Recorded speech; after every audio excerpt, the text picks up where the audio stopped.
Praise the Lord! Amen! Giti naragsak nga nangandikal ha. Praise the Lord! Amen! Saklak ka na nakapangan ha. Amen. Tagyaman kiti apo iti gundaway ko manantatang makapag-share ang ibingay ti sa sauna kas matagal ko matiti during our module. So nga agyaman kami ti bishop tayo nga naanas nga gisoro-soro kata kami. Actually kakapsat tayo nga kwa taong daspak mo ti pag-schedule ni pastor tamong may lang bali. So nga nagkalkala kan di old nga sermon outline ko di ba nga kakapsat. Ngamiting nga siyempre kan nagat-adal iti so nga kakana iti awan iti ornos na basta mas na naipagamon di pamon okay. So that time revise ko inornos ko di kasi di soro ni pastor Pinyami dagayan iti sikay na. Amen. So nga damot ten tinasoro-soro mi report. Amen. At atong magkay kaan-kaan may kakapsat. Basit lang yung budyon. So, di pagkadalang tayo ng kakapsat is actually, nabasa tayo is 1 Timothy, but this one is 2 Timothy, chapter 1, verse 7. Nabasa di English ko na tayo kakapsat, Tagalog, sapagkat ang Espiritong binigay sa atin ng Diyos ay hindi espiritu ng kahinaan ng loob, kundi espiritu ng kapangyarihan at pagpipigil sa sarili. So, na-reverse ko lang ni title na kakapsat, ni captain title ng negative thoughts kills you in me. Amen? Nagiging negatibo nga panunot, makakamatay po. So, how to overcome negative thoughts. So, meron akong nahanap na mga basit nga ways of God how to overcome negative thoughts. And my number one is the contentment. As last Sunday nga nabanggit ko na kailangan yata mapag-aralan natin ang contentment. Kasi minsan nga sa ating mga kapatid, hindi tayo nakukontento sa mga nangyayari sa buhay natin. Minsan mas marami yung reklamo natin. Amen? We often compare also sa iba, to others. At madalas natin sabihin na yung lifetime na sana all. Diba? Kung may nakikita tayong maganda sa kabila o sa mga ibang tao, sana all. Ganon. So, yun po ang pagkukompare natin. Nakikita natin yung mga bagay na mukhang maganda sa buhay na mayroon sa ibang tao sa mundong ito. At madalas natin sabihin, sana all maganda. Sana all mayaman. Sana all matalino. Amen? Sana all magaling mag-gitara. Mga ganun po. Lagi tayong nasasana all. So, sa kakaisip po natin mga bagay na ito, na siyempre, namumuo po yung something inggit sa atin or basit nga di kakasama all tayo, hindi pa nakita tayo sa sarili tayo, parang hindi natin kaya yon. So, agad chance tayo kakapsat nga tuladan mo tayo kaya da, why not? Pero, ayun nga po, kung ano pa yung mayroon sa atin na binigay ng Diyos, makontento po tayo kung marunong kang mag-gitara, papintasan lang aja yan or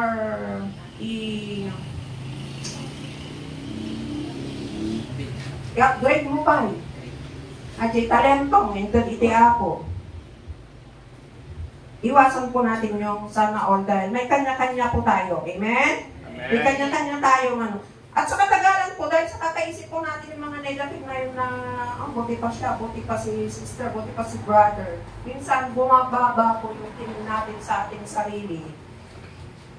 At madalas na sinasabi natin na wala tayong halaga. Huwag po natin tingnan in that way na porkit si Brother Berlin ang laging nag-i-say, wala ka ng halaga sa City of God. Amen? Darating din po yung time na ikaw ang magagamit dahil nasa tamang time, right time po ng pagkagamit natin.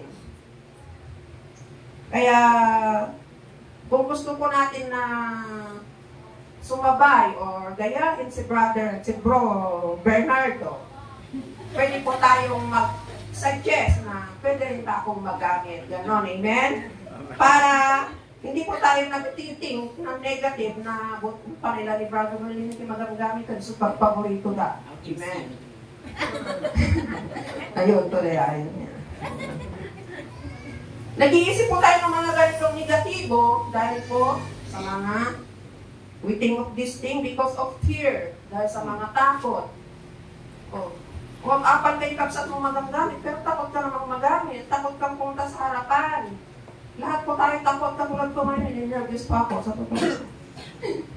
Fear of rejection. Nag-aaral kayo. Fear of rejection. Amen. Sila ni Pastor, kanayin nga ma-reject. So, ang gata, wala pa asawa na. Kasi kakapsa dati niya, fear tayo. Nagkakaroon kayo din negative thoughts. Sa rejection. Fear of being alone. Yung naiiwan. Lagi na lang iniiwan. In fear that we cannot please other people. Hayaan mo na po sila. Huwag mo nang i-please sila. You cannot please everybody. Amen? Para maiwasan po natin yung kasasama o iwasan po natin yung mga bagay na ito. Dahil ang sabi nga po sa kasulatan, kapag tayong panghinaan ng loob, meron din pong maganda sa atin na wala kay Brother Berlin. Amen? Amen. Kaya makontento ako na silang demosis ko. Amen? Amen. Ni Brother Berlin, dalaing talaga. Ang bilig ko kay Brother Berlin is matapak po siya. Pag sinabi mong bro, mag-MC, walang mag-MC, okay, go. Yun din po ang meron sa kanya, na wala sa akin. So, may kanya-kanya po tayo, amen? Amen. So, yun po ang sabi, sapagkat ang Espiritong binigay sa atin ng Diyos ay hindi Espiritu ng kahinaan. Ng loob, kundi Espiritu ng kapangyarihan, amen? So, malakas tayo in Jesus' name. Amen. Kaya matuto tayong makontento at maging masaya sa binigay ng Panginoon sa atin. Amen. Amen. So, kung may contentment, ano po ang kailangan natin? So, we need, the number 2 is faith. Ayun nga po, yung inggit at kawalan ng kakontentuhan ay hindi dapat nasa ng isang tao, lalo na sa mga mananampalataya. Amen. Ang takot at pagdududa, pag-alala, ay nagpapakita ng lack of faith. Amen? O kawalan ng pananampalataya sa Diyos mo na pinagsisilbihan mo kung ikaw ay nagdududa, nag-aalala. Amen? Mahalaga na magkaroon tayo ng faith o pananampalataya katulad ng sinabi sa Hebreo chapter 11 verse 6. Kung hindi tayo sumasampalataya sa Diyos, hindi natin siya mabibigyang kaluguran.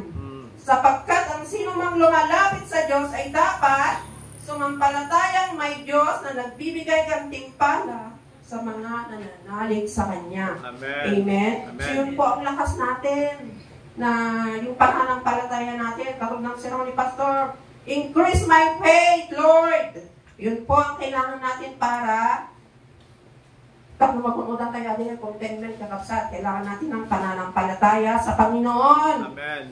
Have faith in God as well. Have faith in yourself. Kailangan din po natin yung kumpiyansa sa sarili natin na kaya natin, that you can do it through our God, Lord Jesus Christ. Amen. Huwag mo namang angkinin na kayang-kaya mo dahil ikaw lang yun. No. We need the Lord. Amen? Amen. Yun po ang nagpapalakas sa atin. Kailangan natin ang Panginoon dahil we can do nothing without Jesus. Amen. Amen. So kung may faith ka, anong kailangan po ng may faith? Number 3, we need to pray. Para makontento tayo, may faith tayo, we need to pray. We need to pray. The person with faith prays to God. Amen. Amen. Hallelujah. Tumutulog sa Panginoon. Dinudulog niya sa Diyos ang kanyang pangangailangan sa araw-araw. Lahat ng kanyang suliranin, nararamdaman at naging ang kanyang mga kahilingan sa buhay. Nilalapit natin sa Panginoon. Dapat natin ilapit sa Panginoon dahil alam natin na ang Diyos lang at ang Diyos ang sumasagot sa mga panalangin natin. Alam po natin na talagang sumasagot siya sa panalangin natin. Amen? Amen. Ang sabi ko sa Mark 11:24, kaya't sinasabi ko sa inyo, na anuman ang hingin ninyo sa panalangin, maniwala kayong natanggap nyo na yun, at matatanggap nga ninyo yun. Sabi niya doon, kaya Hallelujah. yung faith natin, malakas yung faith natin, manalangin tayo sa Panginoon, ibibigay niya yung hinihilang natin na yung sana all natin, o sana, masana all natin. Dahil sa ating faith, dahil sa ating panalangin sa Panginoon, makukuha po natin yun. Increase po natin yung ating pananampalataya. Amen. Para pag nakuha natin yung mga gusto natin, magaling ka ng malakas na yung loob mong punta sa harap. So, wow. Amen? Yun po ang kaluluguran ng Panginoon. Sapagkat ang lumalapit sa Diyos ay dapat sumalampalataya. Amen? May pananampalataya. Yun po ang pinaka-importante. May pananampalataya sa Panginoon. Amen. Ang sabi pa dun sa Matthew 7, verse 7, humingi at kayo'y bibigyan. O, napakasarap ang mga kapatid. Ang saya-saya. Humingi at kayo'y bibigyan. So, sure na po yun pag humingi ka. Humanap at kayo'y makakatagpo. Pumatok at kayo'y pagbubuksan. Sapagkat ang bawat humingi ay tatanggap, ang bawat humahanap ay makakatagpo, at ang bawat kumakatok ay pinagbubuksan. Praise the Lord. Amen. Napakasarap sa pakiramdam na ganito ang mga promise ni God, na pag ikaw ay humingi, ikaw ay bibigyan. Amen. Pag ikaw ay humanap, ikaw ay makakatagpo. Kayo yung mga single dyan, maghanap na. Kayo makakatagpo, sure yan. Amen. Sure na sure yan. And take note, mga kapatid, ang sabi niya dito, sapagkat ang bawat humihingi. So, means, hindi po namimili ang Diyos. Amen. Hindi porkit ikaw ay pangit, hindi porkit ikaw ay maitim, ay hindi ka na pagbibigyan ng Panginoon. Dahil ang sabi niya dito, sapagkat ang bawat humihingi ay tatanggap. So, maging sino man tayo, mga kapatid, tayo ay humingi lamang ng may pananampalataya at tayo ay pagbibigyan ng Panginoon. Amen. Siguro naman po, hindi naman po tatalikod ang Panginoon sa kanyang mga pangako na ang sabi niya dito, sapagkat ang bawat humingi ay tatanggap. So, doon po tayo magtiwala sa kanyang mga pangako na lahat ng hilingin natin sa kanya na may pananampalataya ay matatanggap po natin. Na huwag naman po yung ikasisira natin. Kung alam po ng Diyos na kagaganda ng buhay mo, ikabubuti mo yung hinihingi mo, hindi po tatanggi ang Panginoon. Amen? Hallelujah. Yun po ang napakasarap na pangako ng ating Panginoon, na kahit hindi tayo maganda, hindi tayo mayaman, pero kasama tayo dun sa bawat humihingi ay tatanggap. Amen? Kasama tayo doon. Hindi man tayo maganda, hindi man tayo mayaman, maitim man ako. It doesn't matter to our God. The matter is your faith when you pray. Amen. Hallelujah. How big is your faith is how big you can get. Amen? Amen. Ganon yun. Kung gaano kalaki yung pananampalataya mo, limbagang 1,000 lang, Lord. Ano kati 1,000? Amen? So, dinawat mo. Ano kati 1,000? No more, no less, agile. Experience sometimes that ang be specific na kunada. Lord, nabigat, adati ahente, I need 10,000. Well, not exactly 10,000, pero around that, 7,000, 8,000. So, you can try the Lord. Amen. Try me, sabi Amen. naman ng Panginoon. Hallelujah. So, itry po natin ang Panginoon, subukan po natin siya. Dahil ang pangako niya po, hindi naman niya tinatalikuran kanyang pangako na pag humingi ka sa kanya. Sabayan ng iyong pananampalatayang napakalaki. Pasasanat ba, mga kapatid? Ibibigay niya yung kahilingan ng ating buhay. Amen? Amen. So, hindi lang po hanggang doon. Nananampalataya ka, nanalangin ka. Ano po ang dapat? Hanggang ang pagpatinggan niya kakabsat. Well, mamamati ka, pagtatararat ka. Ano din yung baga ni Apo na kailangan tayo kakabsat? Pray with thanksgiving. Amen? Amen. It's the number 4, thanksgiving. When you have faith, you pray. Amen? When you pray with thanksgiving. Amen. Sabi sa Philippians, chapter 4, verse 6 to 7, huwag kayong mabalisa tungkol sa anumang bagay. Sa halip, hingin ninyo sa Diyos ang lahat ng inyong kailangan sa pamamagitan ng panalangin. May pasasalamat. Wow, thank you Lord. Yun lang po ang key, o yun lang po ang hope para makuha natin yung hinihingi natin sa Panginoon. Let's pray with thanksgiving in our heart. Amen. At pag ginawa mo yan, mga kapatid, at ang kapayapaan ng Diyos, the peace of God, na hindi kayang maunawa ng tao, ay siyang mag-iingat sa iyong puso at pag-iisip dahil sa inyong pagkakaisa kay Jesucristo. Yun po, doon po papasok yung mga, kung paano natin ma-overcome ang negative thoughts. Amen. Pag pumasok yung peace ni God sa ating puso, when we pray with thanksgiving, we will experience the peace that comes from God. We will stop thinking negative thoughts. Amen. Amen. Hallelujah. Anyone who prays with confidence in God will be able to resist the lies. Maminsan ka sa dada nagibulbul ka niya, oh, mukaya ata sister, mukaya ata brother, tugaw ka na taytan. No! No nagkarara ka kiniapo, kada kumpiyansa. Kiniapo, laang ito kumpiyansa. Mabalik tayo ngayon resist, nagijay, nga ibulbulong, iti kalaban, iti lapayag tayo nga mga kaya dayta. Ito na naraming mga nakabsat, nagkararag kain with confidence in our God. Mapaglalabanan po natin yung mga negative thoughts na pinapasok ng kaaway sa ating mga utak, sa ating mga puso. At doon, ang ating mga takot, mga worries, mga anxiety, pagdududa, at mga ibang negative emotion ay mawawala. Tuluyang mawawala pag kinalaban po natin yung mga negative thoughts na yan ng kaaway. Anong paglalaban natin? Yung kumpiyansa natin sa ating Panginoon. Amen. Hallelujah, hallelujah. Lagi nating itanim sa ating isipan na mahal tayo ng Diyos at hindi niya tayo iwan ni pababayaan man. Amen. Hallelujah. Maging buhay sa ating puso sa lahat ng sandali ang kanyang mga pangako, ang kanyang kabutihan at katapatan. Hallelujah.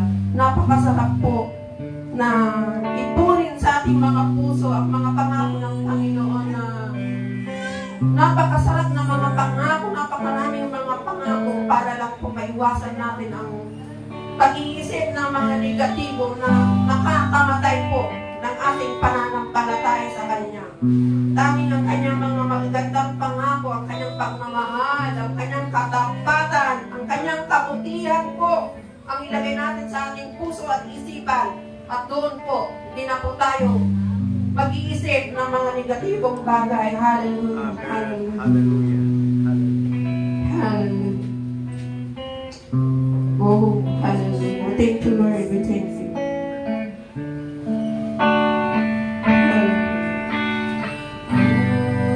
Yes, Lord. Lord, we thank you for your word. So thank you for your promises, Lord. Lord, thank you for the confidence. Hallelujah. Oh, we love you, Lord. We love you. Thank you, Jesus. Hallelujah.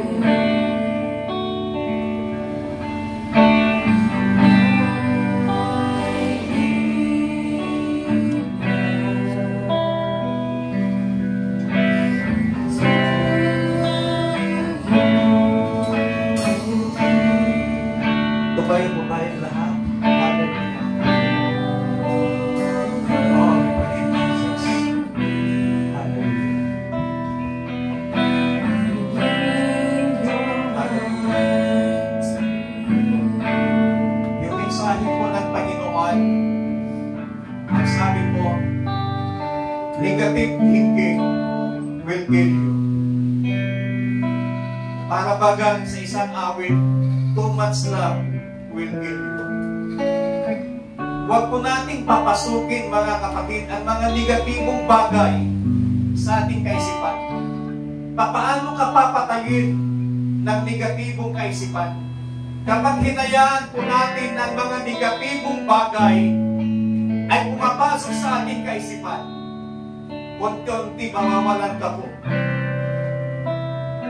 ng pananampalataya sa Diyos. Unti-unti mawawalan ka ng kumpiyansa sa sarili. Unti-unti ayaw mo nang makisalamuha sa tao. Unti-unti ayaw mo na rin sumamba, magpuri sa Panginoon. Pero ipinakita ko sa amin ngayon yung mga paraan ng Diyos upang mapagtagumpayan natin ang mga negatibong bagay. Kaya sa hapon kong ito, mga kapatid, huwag po nating hayaan, huwag po nating entertain anumang negatibong bagay na inject ng kaaway sa ating kaisipan, sa ating mga puso. I-resist po natin lahat yun, sapagkat ang Espiritu na pinagkaloob sa atin ng Panginoon, Espiritu ng katapangan, Espiritu ng kapayapaan. Kaya hayaan po natin nang maghari sa ating kaisipan, sa ating puso, sa ating buhay, ay ang kapayapaan ng ating Panginoon. Hallelujah! Marahil ikaw ay may mga pinagdadaanan, may mga problema sa hapong ito. Huwag kang mag-negatibo doon sa problema. Think positive na may magagawang Diyos sa kabila ng mga problema niya. Hallelujah! Hide me.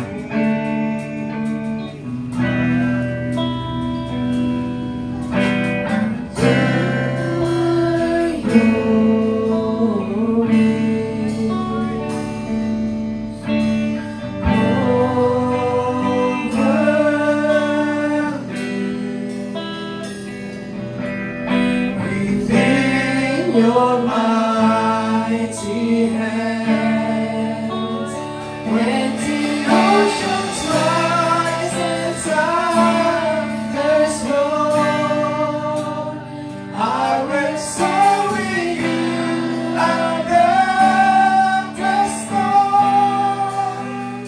Father, you are King over the clouds. I will be still, know you are God.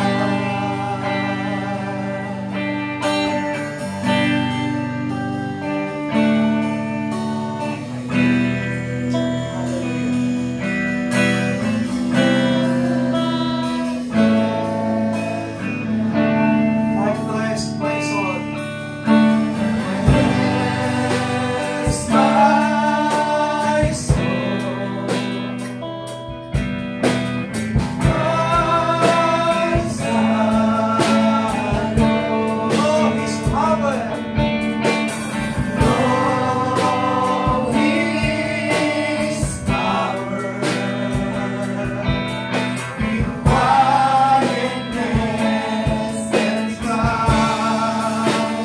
When the oceans rise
Salamat, Panginoon, sa hapong ito, sa napakagandang mensahe na pinagkaloob po ninyo sa amin. Kung ano yung mga paraan mo, Panginoon, upang mapagtagumpayan namin, mapaglabanan namin yung mga negatibong bagay na ini-inject ng kaaway sa aming kaisipan. Panginoon, through the power of your Holy Spirit, hinihiling namin, Banal na Espiritu, patuloy kang manahan sa aming mga puso. Take control of our life, precious Holy Spirit. Maging ang aming kaisipan, ang mga maguguling bagay, Panginoon. Let the mind of Christ be our mind, O God, mula sa hapong ito, upang sa ganon, anumang mga negatibong bagay na ini-inject ng kaaway sa aming kaisipan, ngayon pa lamang ay hindi na po magtatagumpay sapagkat nalaman na po namin, Panginoon, yung mga bagay na dapat namin gawin upang mapagtagumpayan ang mga negatibong bagay na ito sa pangalan ni Jesus. Hallelujah! Salamat sa iyong masalita.